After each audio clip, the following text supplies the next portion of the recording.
Hello guys, welcome back to my YouTube channel. मैं ज्योति पांडे फिर से स्वागत करती हूँ आपका नव्या पांडे ब्लॉग्स में। आशा करती हूँ आप लोग सब ठीक होंगे। मैं भी एकदम ठीक हूँ। आज हम इस वीडियो में ये बताने वाले हैं कि करवा चौथ की पूजा कैसे की जाती है, दिन की पूजा करवा चौथ में कैसे लगाई जाती है, वो सब हम बताने वाले हैं। तो ध्यान से इस वीडियो को पूरा देखें और लास्ट तक देखें, तभी आप लोगों के समझ में आएगा। तो सबसे पहले करवा ले लें। मैंने यहाँ पे मिट्टी का करवा लिया है, आप स्टील या तांबे का किसी भी चीज़ का करवा ले सकते हैं। फिर इसके टॉप में रक्षा धागे से 3 बार रक्षा धागा लपेट लें, इसके गले में, जैसे कि मैंने लपेट दिया है। आपको ये ध्यान रखना है कि इस करवे में स्वास्तिक बना होना चाहिए। जिसके करवे में स्वास्तिक नहीं बना है वो रोली से या फिर पेंट से इसमें स्वास्तिक बना सकता है। और जो इसके टॉप में कटोरी रखी हुई है, इसमें भी स्वास्तिक बनाना ज़रूरी है। इसको भी आप डेकोरेट कर लें। आजकल तो सारे पेंट से ही डेकोरेट कर रहे हैं, तो आप लोग भी पेंट से उसको डेकोरेट कर सकते हैं। फिर उसके बाद उसमें स्वास्तिक वगैरह आप बना सकते हैं।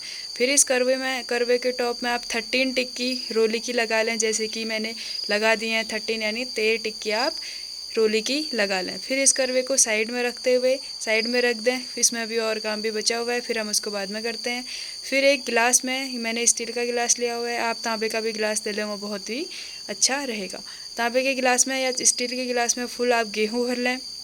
अगर जिसके पास गेहूँ नहीं है तो वो चावल भी भर सकते हैं या फिर कोई अन्य अनाज भर सकता है। मैंने यहाँ पे गेहूँ भरे। फिर उसके बाद मैंने इसमें 51 रुपया दक्षिणा रख दी। आप अपनी मनचाहे कितना भी दक्षिणा रख सकते हैं, 11 या फिर कितनी भी अपने मनपसंद से आप 101 भी आप रख सकते हैं, कितना भी आप दक्षिणा यहाँ पे रख सकते हैं। फिर मैंने कुछ चावल के दाने ज़मीन में रखे और उसमें ऊपर से दिया रख दिया। फिर इस दीप को मैंने प्रज्वलित कर लिया, क्योंकि दीप प्रज्वलित करना सबसे मेन है। सबसे पहले मैंने दीप प्रज्वलित कर लिया। इस दीप में भी मैंने टीका वगैरह लगा दिया, क्योंकि ये भी ज़रूरी है। ये भी दीप है, अग्निदेव हैं हमारे, तो इनको भी टीका लगाना बहुत ज़रूरी है। फिर उसके बाद सबसे पहले हमने गणेश जी को टीका लगाया, क्योंकि आप सभी लोग जानते हैं कि सबसे पहले गणेश जी की ही पूजा की जाती है। सर्वप्रथम गणेश जी की पूजा करने की जाती है। तो सबसे पहले हमने गणेश जी को टीका लगाया। फिर हमने यहाँ पे फूल वगैरह चढ़ा के गणेश जी को प्रणाम किया। फिर ऐसे हमने करवा माता को टीका लगाया, करवा माता को भी टीका लगाया। और इस फोटो में जितने भी चाँद तारे और अन्य महिलाएं हैं और जो यहाँ पे सुहाग पिटारी बांट रहे हैं, जो ये सारे जितने भी हैं, इनको सबको हमने टीका लगाया। क्योंकि ये फ़ोटो है, फ़ोटो में जितने भी हैं सबको टीका लगाना ज़रूरी है। पहले हमने गणेश जी को लगाया, फिर हमने करवा माता की फ़ोटो को लगाया, फिर सूर्य भगवान को लगाया हमने। फिर ऐसे हमने जो यहाँ पे सावित्री मैया है उनको भी लगाया, सत्यवान जी हैं इनको भी लगाया हमने।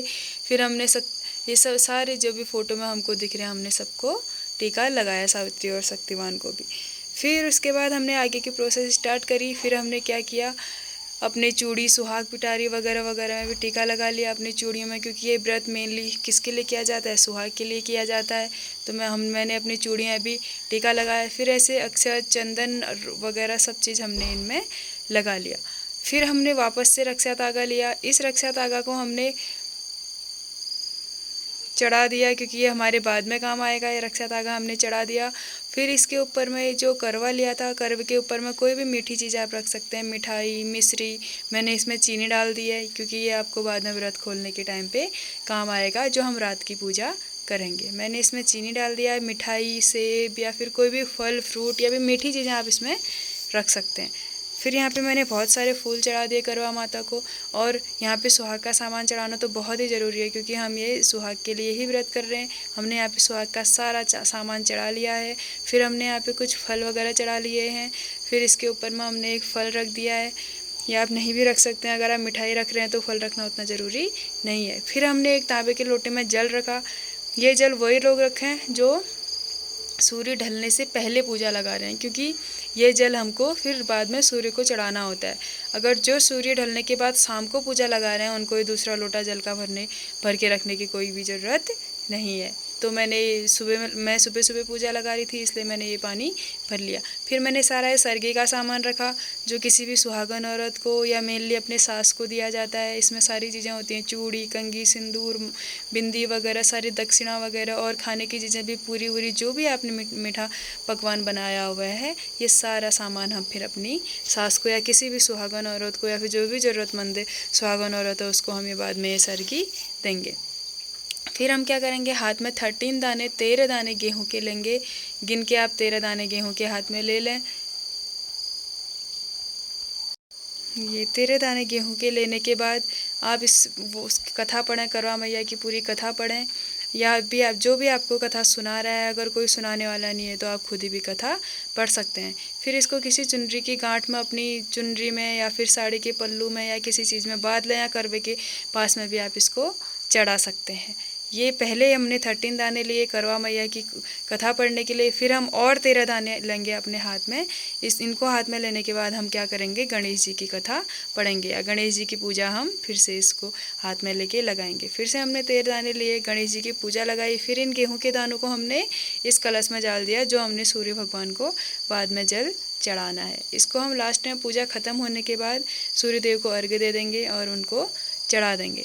तो हमने यहाँ पे पूजा इसको चढ़ा के साइड में रख लिया है। फिर हमने सबका आशीर्वाद ले लिया, करवा मैया का भी, और सारे गणेश वगैरह जो भी इसमें सारे इष्टगण हैं, देवता लोग हैं, सबके हमने आशीर्वाद ले लिए। फिर इसको हमने सूर्य भगवान को चढ़ाएंगे हम लास्ट में। ये हमको लास्ट में पूजा ख़त्म होने के बाद हम इसको सूर्य देव को चढ़ाएंगे।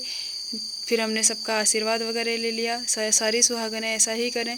ये व्रत विधि सबसे अच्छी है। अगर आपको मेरी व्रत विधि अच्छी लगी हो तो प्लीज़ लाइक करें, कमेंट करें और शेयर करें। आशा करती हूँ आपको मेरी वीडियो अच्छी लगी होगी। मैंने बहुत मेहनत से वीडियो बनाई है, तो आप सभी लोग इसको शेयर करें अपने दोस्तों तक, अपने साथ वालों तक और अपने परिवार के सभी सदस्यों तक इस वीडियो को ज़रूर पहुँचा दें।